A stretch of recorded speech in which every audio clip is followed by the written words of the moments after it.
ஏன் அண்ணனே இங்கே இருக்கிறார். உண்மையாகவே ஒரு சபாநாயகர் எங்களுடைய கட்சிக்கு கிடைத்த வரம்னு கூட நாங்கள் சொல்லலாம்.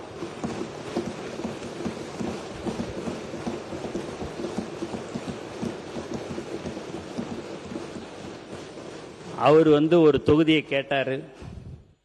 அண்ணா முடியாதுண்ணே அப்படின்ன. இல்லைண்ணா எனக்கு அதுதானே ஓணுன்னாரு. இல்லைன்னா கோச்சிக்காதீங்கண்ணே, மாவட்ட செயலாளர் அங்கே 30 வருஷமாக இருக்கிறாப்புலண்ணே, தயவுசெய்து அந்த தொகுதியை விட்டுருண்ணே அப்படின்னு. நேராக தலைவர்கிட்ட போய், இல்லைங்க நான் தேர்தலில் நான் நிற்கலை, எனக்கு அந்த தொகுதி இல்லைன்ற மாதிரி கேள்விப்பட்டேன் அப்படின்ட்டு. அப்போ தலைவர் சொன்னார், இல்லை நீங்கள் இருக்கணும், நீங்கள் வேறு எந்த தொகுதியை கேட்குறீங்களோ அதை நீங்கள் எடுத்துக்கங்க அப்படின்னார்.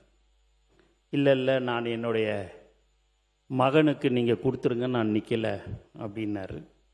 தலைவர் அப்படி இல்லை, 30 வருஷமாக என்னையே நம்பி சைக்கிளில் போய் போஸ்டர் ஒட்டி கொடி கட்டி இன்னைய வரைக்கும் எனக்கோசம் அவன் இத்தனை வருடமாக இருந்திருக்கிறான். அவனை எக்காரணத்தை கொண்டும் ஒரு சாதாரண தொண்டனை நான் விடமாட்டேன்ன. அதே போல நீங்களும் எனக்கு வேண்டும், அதற்காக நீங்கள் நின்னே ஆக வேண்டும் என்று சொன்னார். அவர் ஒரு தொகுதியில் வேற தொகுதியில் நின்னார். அண்ணன் ஜெயிச்சார்.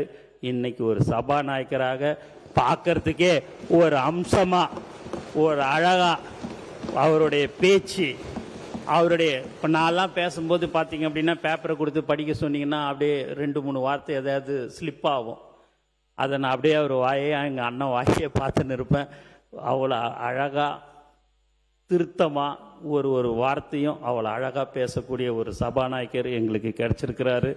இந்த நேரத்தில் எங்களுடைய தலைவர் தளபதி அவருக்கு எங்கள் சபாநாயகரை அவர் ஆக்கியதற்கு இந்த நேரத்தில் நான் மனமார்ந்த வாழ்த்துக்களையும் நான் நன்றியும் தெரிவிச்சுக்கிறேன்.